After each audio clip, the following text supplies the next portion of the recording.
প্রতিদিন বিকাল হলেই কি খাবো একটা ক্রেভিংস হয়, মজার কিছু খেতে ইচ্ছা করে। এর জন্য আজকে বানালাম হচ্ছে মিট বক্স।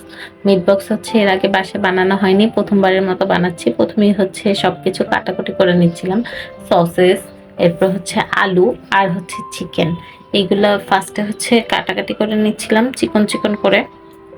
আমরা যেহেতু প্রথমবার বানাবো বাসায়, বিকালের নাস্তা, কোয়ান্টিটি খুবই কম ছিল সবকিছুর। এখানে আপু বলছিল যে আলুগুলোর একটা যেন স্লোমো করি, সুন্দর করে ও নাকি আলুগুলো দিবে আর হচ্ছে যেন স্লোমো করি, দেখতে নাকি খুব সুন্দর লাগবে। আমি উল্টো ফাস্ট করে দিলাম।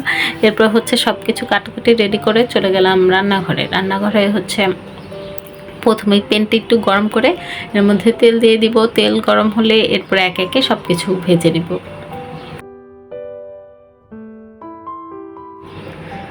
এখানে হচ্ছে চিকেনটা কর্নফ্লাওয়ার আর হচ্ছে ময়দা দিয়ে কোট করে নিয়েছি। কোট করে এরপর হচ্ছে এটা ভেজে নিচ্ছি একে একে সবগুলা আলাদা আলাদা করে ভাজবো। এরপরে হচ্ছে আবার আলুগুলো যেগুলো ছিল ওইগুলোও আলাদা আলাদা করে ভাজবো, আবার সসেসগুলোও হচ্ছে আলাদা আলাদা করে ভাজা হয়েছে।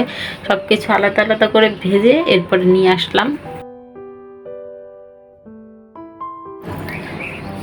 আর মেয়োনিজটা বানিয়েছিলাম হচ্ছে সেই ভাইরাল একটা সিদ্ধ ডিম দিয়ে মেয়োনিজটা বানানো হয়েছে। আগে তো হচ্ছে বানানো হতো না, এত বেশি ঝামেলা, এর জন্য বানানো হতো না। আর এখন খুবই ইজি, এর জন্য অনেক বানানো হয়। আর আমি হচ্ছে ফার্স্টে একটু টেস্ট করে নিচ্ছিলাম কেমন হলো, আলাদা আলাদা করে। খুব মজা হয়েছে। এই মেয়োনিজটা এত বেশি মজা হয়, একদিন একটা ভিডিওতে দেখাবো না মেয়োনিজ বানানোটাও। সবাই আশা করি পারে, তারপরও দেখাবো না। এরপরে হচ্ছে সব কিছু মিক্স মিক্স মিক্স মিক্স করা শেষ। এরপরে খেয়ে নিলাম, অনেক মজা হয়েছে। Bye bye.